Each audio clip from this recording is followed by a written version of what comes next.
উদ্ভাবন নির্ভর বাংলাদেশ গঠনে বিজ্ঞান ও প্রযুক্তির বিকাশে দিনাজপুরে শুরু হয়েছে ৪৭তম জাতীয় বিজ্ঞান ও প্রযুক্তি সপ্তাহ ও বিজ্ঞান মেলা। পাশাপাশি অনুষ্ঠিত হচ্ছে ১০ম বিজ্ঞান বিষয়ক অলিম্পিয়াড প্রতিযোগিতা। এ বিষয়ে বিস্তারিত জানাতে দিনাজপুর একাডেমি স্কুল মাঠ থেকে সরাসরি যুক্ত হচ্ছেন প্রতিনিধি ভুবন সেন। ভুবন, বিজ্ঞান মেলা এবং সপ্তাহ সম্পর্কে আমাদের বিস্তারিত জানাবেন।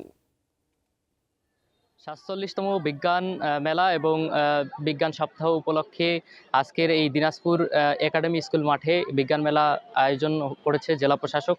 জেলা প্রশাসনের পক্ষ থেকে যেটি বলা হয়েছে যে যারা আগামীর যারা তরুণ প্রজন্ম আছেন তাদেরকে প্রযুক্তি নির্ভর করতে এই বিজ্ঞান মেলার আয়োজন। শুধু বিজ্ঞান মেলা নয়, এখানে বিজ্ঞান বিষয়ক যে অলিম্পিয়াড, সেই অলিম্পিয়াডও অনুষ্ঠিত হবে। পাশাপাশি যে কুইজ প্রতিযোগিতা, শিক্ষার্থীদের যে মেধা বিকাশ যাচাইয়ের যে একটা মাধ্যম কুইজ প্রতিযোগিতা, সেই কুইজ প্রতিযোগিতাও কিন্তু এইখানে অনুষ্ঠিত হচ্ছে।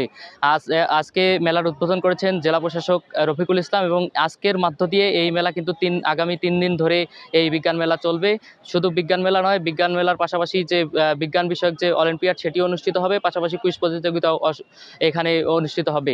আমি যে এখানকার যারা বিজ্ঞান মেলার যারা খুদে বিজ্ঞানী রয়েছেন তাদের সঙ্গে কথা বলেছি। তারা যেটি বলছেন, তাদের নিজেদের যে উদ্ভাবনী যন্ত্রপাতি সেগুলি প্রদর্শন করতে পারছেন, সেই হিসাবে তারা গর্বিত। এবং যারা আয়োজক রয়েছেন, আয়োজক কমিটির পক্ষ থেকে আমাদেরকে বলা হয়েছে যে আগামীর উদ্ভাবনী বাংলাদেশ বিনির্মাণে আজকের যারা তরুণ তরুণ প্রজন্ম তাই সেই তরুণ প্রজন্মরা কিন্তু তাদের যে প্রযুক্তি নির্ভর সব আধুনিক যন্ত্রপাতি তারা এই বিজ্ঞান মেলার মাধ্যমে তুলে ধরতে পারছেন। তার জন্য কিন্তু তারাও বেশ উচ্ছ্বসিত। এখানে কিছুক্ষণ আগে স্টল পরিদর্শন করতেছেন এখানকার অতিরিক্ত জেলা প্রশাসক শিক্ষা ও ICT S M Habibul Hasan.